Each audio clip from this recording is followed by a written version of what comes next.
Welcome back to the Wandering Star Farmhouse. We are in the middle of our pantry challenge. Today is day 9 of the challenge, cooking from our pantry every day. I'm going to be making some tortilla soup for dinner. I've got home canned tomato sauce and beef broth, as well as a can of green chilies, an onion, and some chicken breasts, all from my grocery store pantry. And I don't have any tortillas to go with this tortilla soup, so I am going to just be making some sourdough discard crackers and kind of making them in the shape of the fried tortilla strips. I had never made discard crackers before, so you add a little bit of butter and then some salt and kind of just spread it out really thin and evenly and cook that until it's crispy.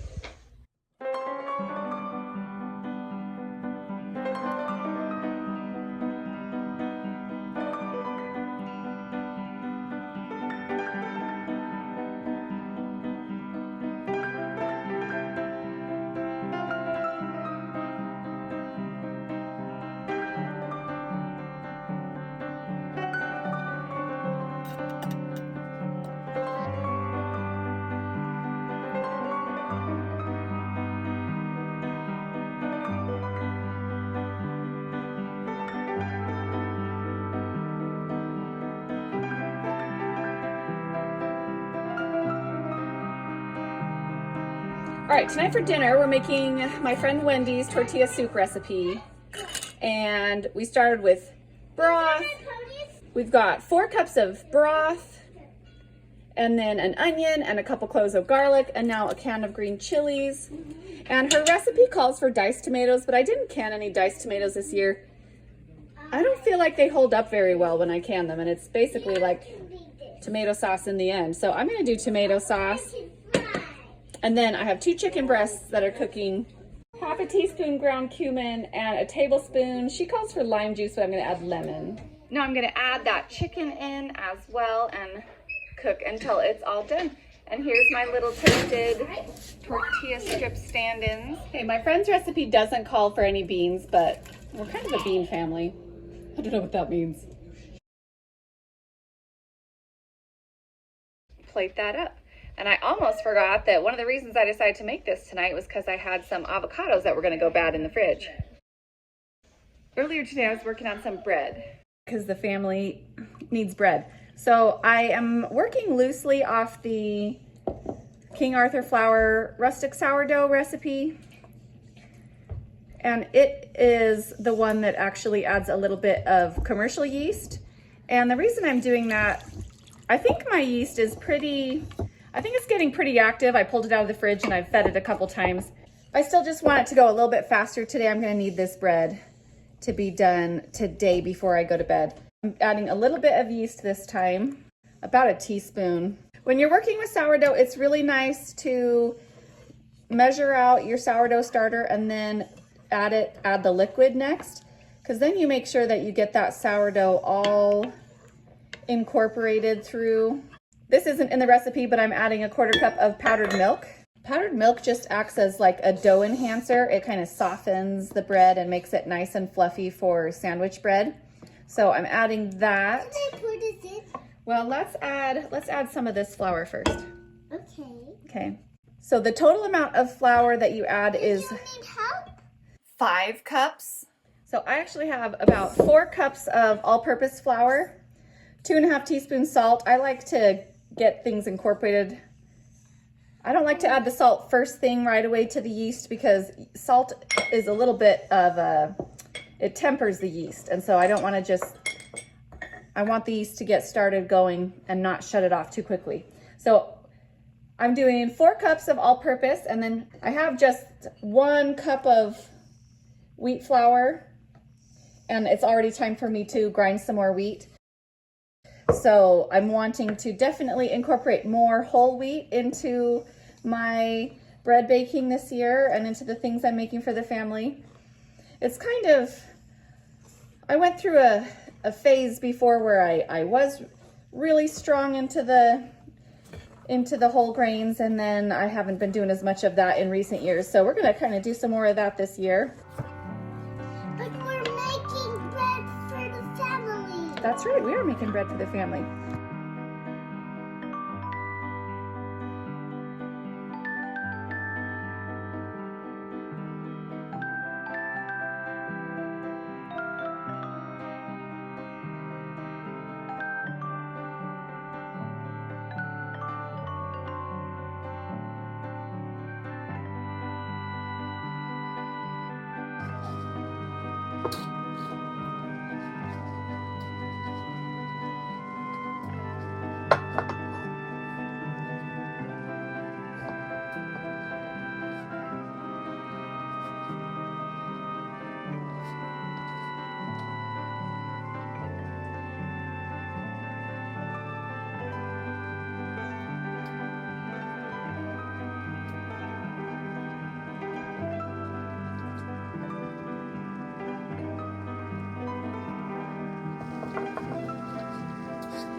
got that proving after dinner. And in the evening, we wanted a crunchy snack, and so Jeremy was trying out microwave popcorn.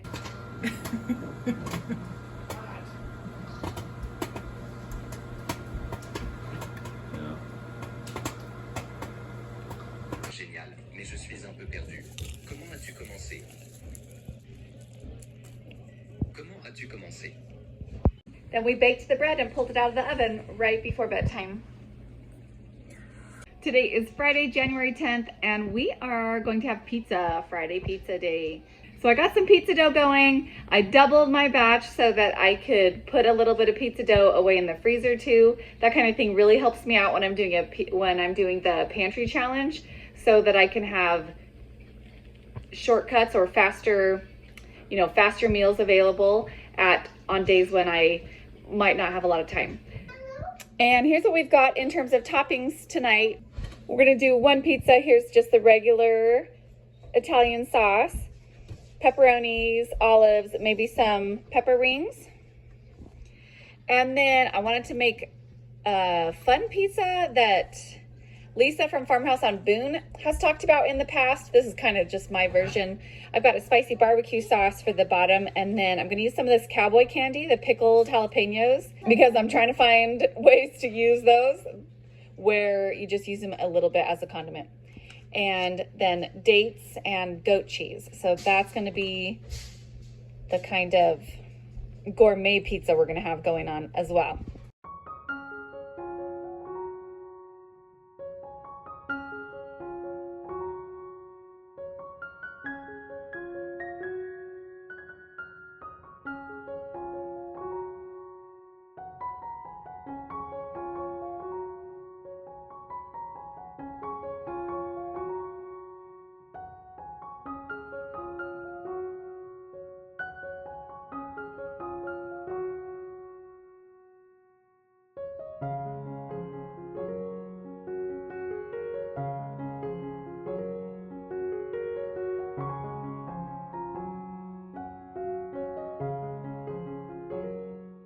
Here is a snack of homemade toast and chocolate milk. Saturday, January 11th, Jeremy cooked for me, and I don't ask a lot of questions when he's cooking. He made us some kind of Greek skillet, and he used some of my homemade sun-dried tomatoes and some green beans from our garden that I froze, along with some olives from the pantry and a squeeze of fresh lemons I brought from Arizona. It was really actually pretty tasty.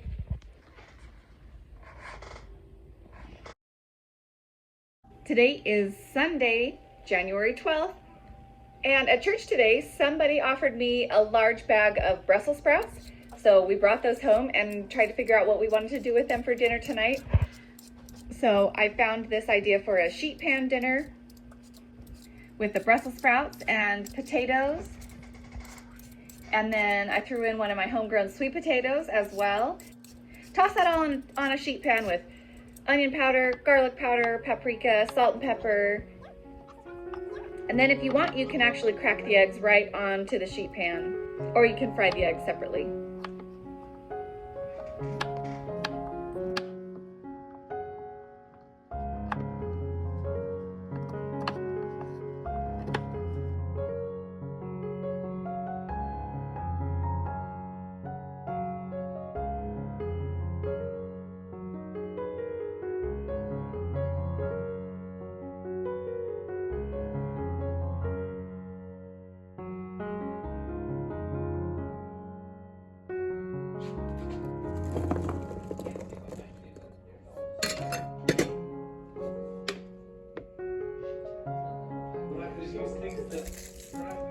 Up.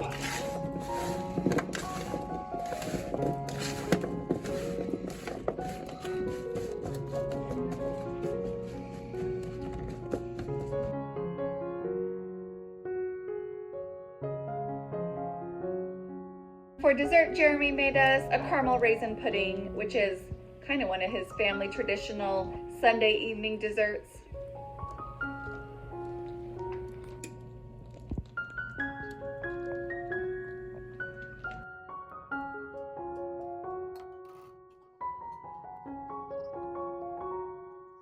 Today is Monday, January 13th, and I have got some pot stickers from the freezer. There's only enough left in this bag to have like a couple per, maybe even just 2 per person.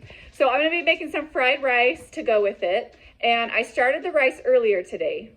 I've got some chicken broth that I froze, and these are actually frozen peas from my garden. I'm gonna cook up some rice in the chicken broth and make fried rice with some eggs. Look, here's an egg. Get an egg in the picture. Fried rice coming up. Start the pot stickers with a layer of oil. This is probably bacon grease. I don't really differentiate around here. We use all the oils and fats from our meats. So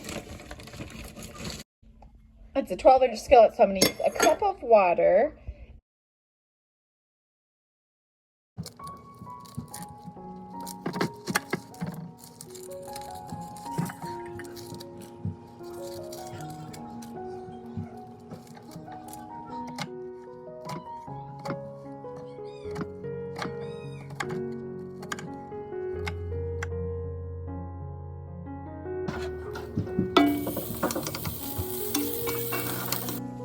We have one kind of teenage chicken that's been laying through the winter, and we did not know the last little bit where it was laying eggs, and my husband finally went and found them up in the hayloft.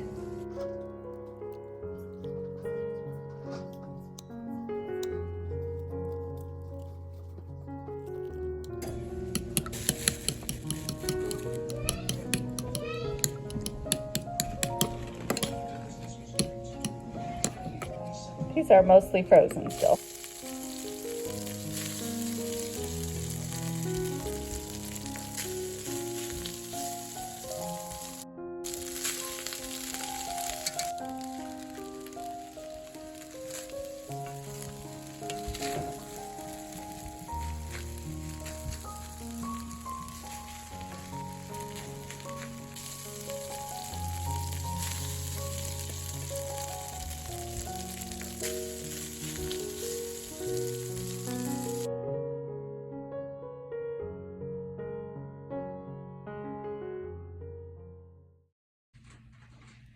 My husband made some granola bars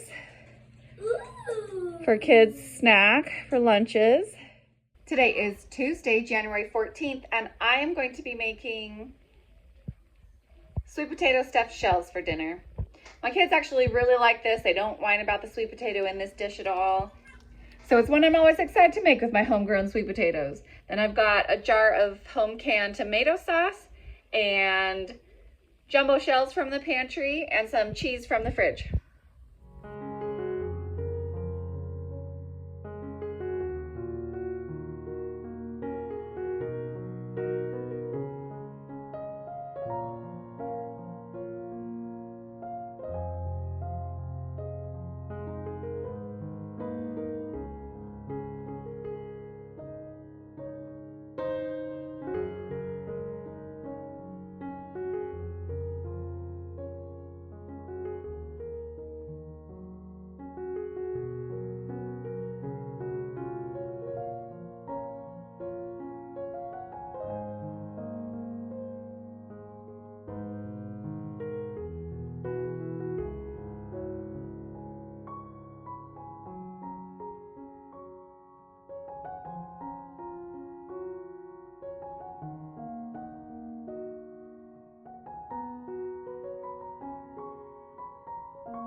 I got distracted by the other one that I apparently didn't put any tomato sauce on.